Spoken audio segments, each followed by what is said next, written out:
21대 국회가 개원을 전후해서 교육단체들의 기자회견이 이어지고 있습니다. 네, 교육의 질을 개선하는 방안부터 차별금지법까지 교육계가 국회에 기대하는 바를 모아봤습니다. 황대우 기자입니다.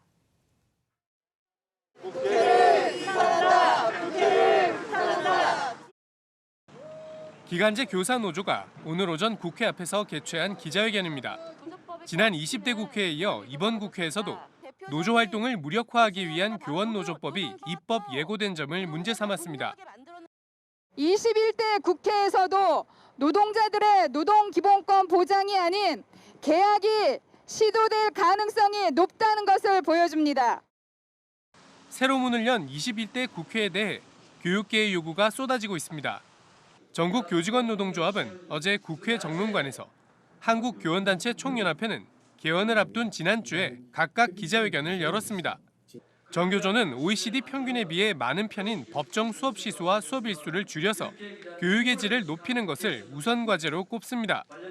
대학까지 무상교육을 확대하고 무상의료를 실현해 학생들의 건강권도 보장해야 한다고 주장합니다.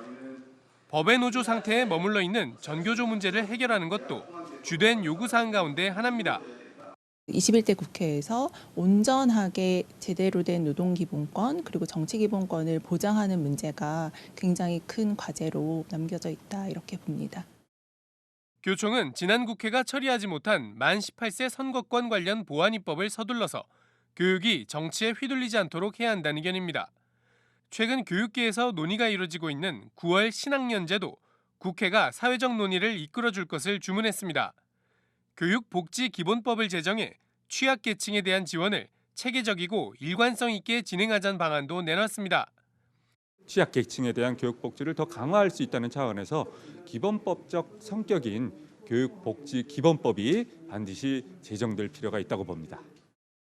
특히 학력차별과 임금차별을 법적으로 금지해 학생들의 다양한 진로를 열어주자는 데는 두 단체 모두 한 목소리를 냈습니다. 대학 등록금 환불을 요구하는 대학생들의 목소리도 거셉니다. 코로나19로 정상적인 수업이 운영되지 못했다며 등록금을 환불해달라는 건데 국회에서 고등교육법 개정이 이뤄져야 합니다. 지난 선거 때 논란이 된 모의투표 등 학생 선거교육을 활성화하는 법안도 마련될 수 있을지 주목됩니다.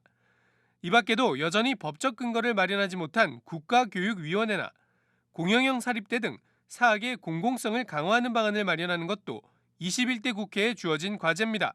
EBS 뉴스 황대현입니다.